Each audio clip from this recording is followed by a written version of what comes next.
সুপ্রিয় দর্শক শ্রোতা, আজকে 31শে মার্চ 2025। আজকের দিনটি এবং আজকের এই সৈকত অসাধারণ রূপে সেজেছে। আজকে 2-1 মাসের মধ্যে এভাবে সৈকতে জোয়ার বা এভাবে পানি বেড়ে যাওয়াটা আসলে দেখা যায়নি।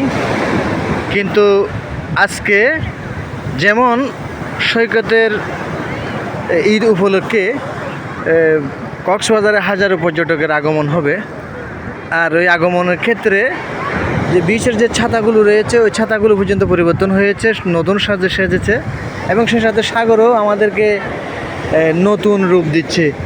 যে ঢেউ জোয়ারের সাথে পূর্ণিমার জোয়ার যেভাবে হয় ওভাবে পানি সাগরে বেড়ে গিয়েছে এবং একদম দেখেন পানিগুলা ঝাউ গাছের কাছাকাছি চলে আসছে। আর পর্যটকরাও কক্সবাজারে আজকে মোটামুটি দেখা যাচ্ছে।